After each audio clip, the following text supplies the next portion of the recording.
Today, I'm going to give you some guidance on navigating the often overwhelming process of selecting the options at a new construction design center. This video should equip you with the knowledge, strategies you need to make an informed decision and optimize your budget effectively.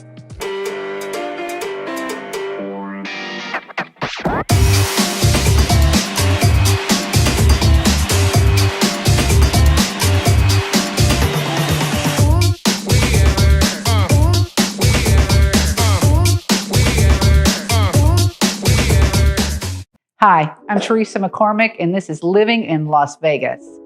We're going to jump right in and talk about the 7 things that I would keep in mind when selecting upgrades on a new construction home. And then I'll give you my advice on selections that I would and I wouldn't do with a builder. Maybe somewhere in the middle, just some maybes. Okay, the number one thing I would do when I'm selecting options with a builder is set a budget. Before you see all those pretty things, decide your tip-top price that's going to be on your house and then stick to it, whether that's $5,000 worth of upgrades or $150,000 worth of upgrades. Okay, the second thing I would do when I'm selecting options with a builder is decide what my non-negotiables are. You have 2 types of options. You have structural, and then you have the design center options. Structurals are like balconies, fireplaces, covered patios, raising your ceiling height, or maybe your window height. All these options need to be decided prior to getting your permits from the city. Most of these options are also costly to do after the fact. So be clear up front what your non-negotiables are. Here's what I would do. When you're sitting across from the builder representative, have them print out the structural option sheet. Take it home with you. Sleep on it overnight. Do not make a pressured decision under duress. Once you have tallied up your must-haves, then you will know exactly what your budget is, and then you can go to the design center and make educated choices. Let's just stop and talk about structural items for a second. A couple of things that I would advise when you're opting for structural items. I would advise increasing your ceiling height if they offer that. Also, windows and doors, that's another good one. And also, if you can upgrade your stairs or your stair railing, another good choice. It's really costly to do that after the fact, and it really elevates your resale value. Okay, so the third item to keep in mind when you're selecting your options with the builder is know what the renovation costs are. I've been doing some form of rehab my whole adult life. So I've sat with my clients and told them what I paid for something. And I'm just going to give you an example of that. We're at the builder's showroom, and the builder's quoting $45,000 for vinyl plank on the downstairs. So I pulled my preferred vendor from Floor & Decor, and he's quoting out $12,000. So knowing that, my client can make an educated choice. When you get to the design center and there's 1,000 options, that mood board will keep you having a cohesive idea of what you want to do with your house and not make you make a bunch of impulsive decisions. Okay, the 5th thing to keep in mind when selecting options with the builder is to ask them to price multiple options. Most builders want you to pick everything out in the first meeting and then spend the second meeting finalizing your decisions. Use this to your advantage. Ask them to price multiple scenarios for you at meeting 1 and then sleep on your selections. And then make your final selections in meeting 2. I sit with people in the design center, and I will also use my contractor estimate tool to double check my estimates so that everybody is making educated choices. 6th thing to keep in mind when picking selections with a builder. Take photos of everything. Take good notes. Trust me, you will not remember your name at the end of the first meeting. Your brain will be mush and you will not be able to form words. Take photos. Everything you select and everything you like, write it down as much as possible. Hopefully, you'll have a few days between meeting 1, meeting 2, maybe a week. You'll need to be able to recall all this information and make good decisions, so take good notes and take lots of photos.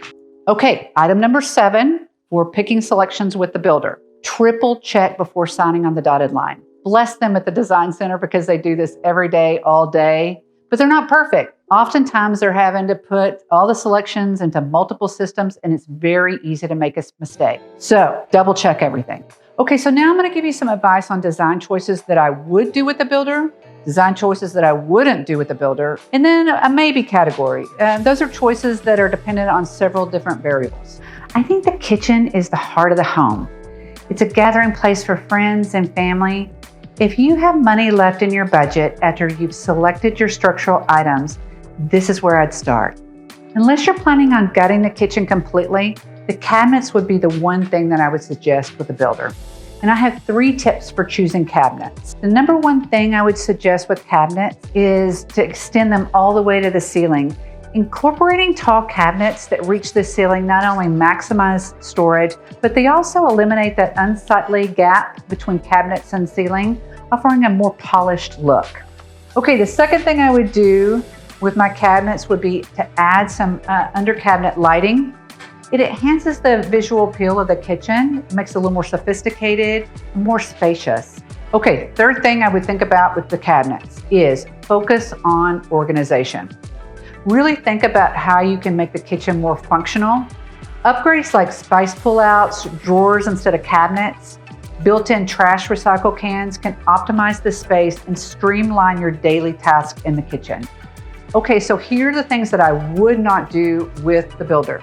The first thing would be lighting. Unless you have a 20-foot ceiling where the light fixture would have to be braced properly and then hung, then I would save on builder markups by selecting basic fixtures initially and then upgrade to your preferred lighting options later. This allows for personalization and a significant cost saving. So the second thing I would not do with the builder is the cabinet hardware. I think you can personalize your space with endless possibilities if you do it after the fact. The third thing that I wouldn't do with a builder is flooring, paint, wallpaper. Explore your options. Customize to your taste. You'll have a lot more choices if you do it after the fact. And I would also suggest it maybe doing some mullions and millwork to give your house character. It'll be a little more customized and less cookie cutter. Okay, so the last thing I want to talk about is the maybe category for picking selections with the builder. The first thing I want to talk about is appliances. Really evaluate what the builder is offering. If the basic is a 30-inch cooktop and you really want a 48-inch range and you want to try to put it in after the fact, that's a hot mess. You're putting holes in your wall for the electrical, you're moving cabinets, you're redoing countertops, you may be redoing the floors, and you're redoing the plumbing. It may not be cost effective. Okay, so this is the second thing on the maybe list. So usually doing things like tile work for the backsplash or the shower surround, I suggest doing that after the fact. But there are some exceptions to the rule. If the builder has some really great options for your shower surround, you may just want to go with it. But most of the time it's cheaper and more effective. You have more choices if you do your backsplash after the fact. Okay, so let's talk about countertops.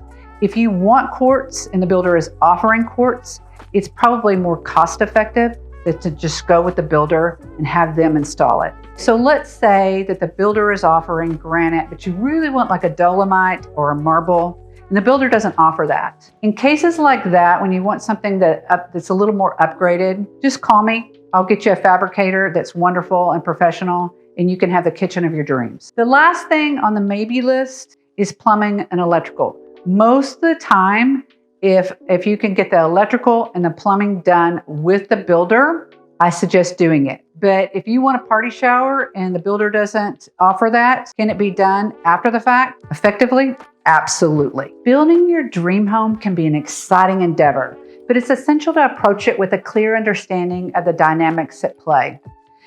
Particularly when it comes to upgrades offered by the production builder. The prices are highly inflated, so it's crucial that you navigate the design center with savvy and discernment.